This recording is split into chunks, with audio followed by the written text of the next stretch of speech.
Good evening, everyone. This evening, we are going to shed some light on why some nations' growth trajectory is so rapid and other nations have very slow growth trajectory.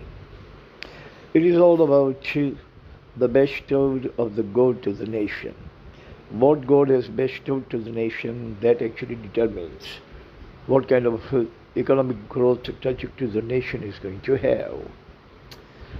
For example, America, Europe, Canada, these nations are very well bestowed with raw material and fossil fuel, fossil material, every single thing that their economy needs.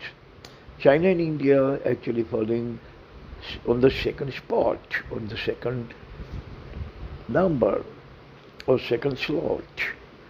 And take the example of other nations like Afghanistan and Pakistan and the African nations, though they have raw material and fossil fuel and all that, but not as much as other nations. Take the example of Saudi Arabia. Doesn't have anything, no land to cultivate, nothing grows, no vegetation, no river, only oil. So it is God's bestowing, God's gift, manna from the heaven, that actually makes the nation either rapidly progressive or suffering from the rapid setback. Title of today is 5 Reasons for Morbid Economic Trajectory. I have chosen 5 reasons that nations like India or China, nations like African or Latin Americans, most of the Asian nations, why they are too slow in their economic growth trajectory. So first reason I have actually chosen is nation is consumer and not producer. Nation consumes more than it produces.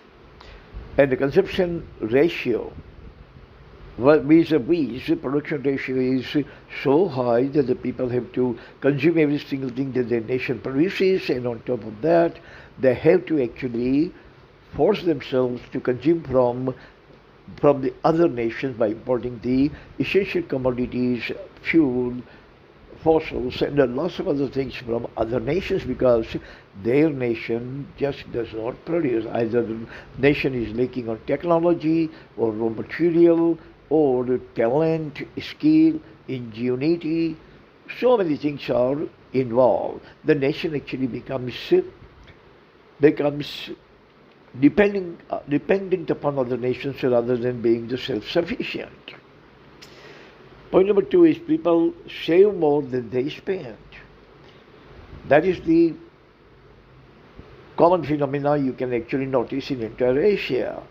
You include China, India, Japan, Singapore, Hong Kong, all these nations, people have this kind of traditional tendency that their future is uncertain. They really have any kind of confidence in their future. That is why they say we really don't know what is going to happen tomorrow, what the tomorrow is going to unfold for us. So try to save as much as you can. So in the future, if you are falling short on anything that you need, then you have saving to fall back to. Second reason for that is that in Asian families are comprised of large number of children, 6 to 8 children. So now they think like this: children's education, children's marriage, children's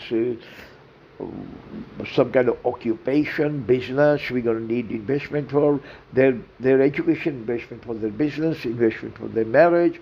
We have to buy another house when they are married, and if they are married, these sorts of things that the European or American nations don't realize. They have either one kid, means they are DINK, double income, no kids, or double income, one kid.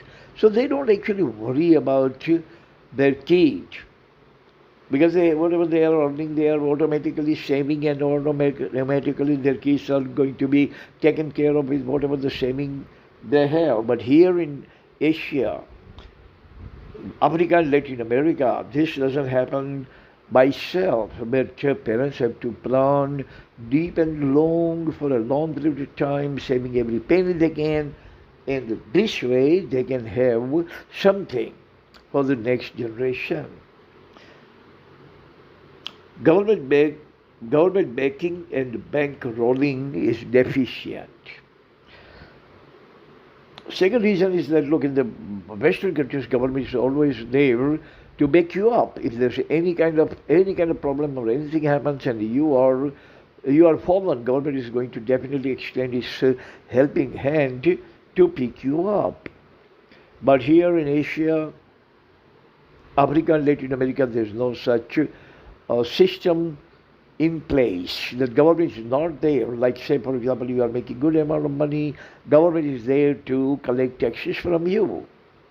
But there is no reverse tax system, like unemployment benefit system, job insurance system, like in America, Canada, in Europe. When you work, you pay taxes, but if you don't have a job, you don't have to go starvation. You don't have to starve to death. Government is going to come to your rescue, and the government is actually going to provide you for your all the necessities, all the essentialities, and the government is going to give you food stamp, give you cash loans, the cash loans like $200, $300 every week. And if you're retired and if you don't have much, the government is going to pay you Social Security, and you are absolutely safe and sound on the Sesame Street. This thing does not exist in most of the African, Latin American, and Asian nations. That is why we really don't spend every single thing that we earn, but try to save probably 50, 60, 70, even 80%, depending upon what kind of background the society has, how many kids are there, what is the ancestral leftover, what they need, what the future needs would be, whether they have one home or two, or whether they have ample amount of saved up for the kids before the kids actually touches the puberty. So many concerns are there. Point number 4, dilatory work ethics and kleptocracy. This is also actually hampering the growth trajectory of the nation, that work ethic. People work very slowly. The per capita production in India is hardly 3 to 4,000 US dollar, whereas Japan has $45,000, America has $50,000, China has $15,000, North Korea has about $8,000 per capita, and South Korea has about 20,000, and India has 3 to 4,000, because we actually prolong the work. We don't actually finish the work as soon as possible, but as slow as possible. That actually creates a kind of sluggishness in the growth trajectory, and nation and the economy becomes morbid. Number 5, lack of new raw material. Now, fortunately, India has plenty of raw material, but it's still not enough, because we have around 420 MNCs, says 420 MNCs, but number of the sales is something like 20 or something. Now, 20 not enough. In America, they are in the thousands.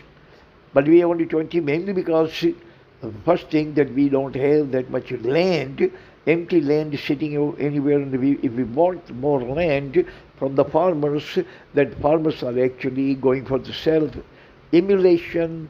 They commit suicide, they protest, they are ready to die, and they don't let government to get the land back according to the Land Acquisition Act of, if I'm not forgotten, if I'm not wrong, in 1929. I don't think I've forgotten. It's most probably in 1929, the Land Acquisition Law was promulgated. And this law is saying that whenever government is going to need land to build the road, to build the rail track, to build the bunkers, hospitals, colleges, that the government is definitely going to take part of the land from the landowners and landlords. But the landlords are not actually adhering to this 1929 Act, Land Acquisition Act. So raw material is plenty, but it's still not enough. And we need more raw material to produce more finished goods so we can export more and earn better forex. Growth trajectory can also grow rapidly. We can accelerate the morbid economy into better economy, faster economy, more prosperous economy, more fertile economy from the futile economy. Thank you very much for listening. That's some of the time we have. See you again next time. God bless everyone on this planet. Amen.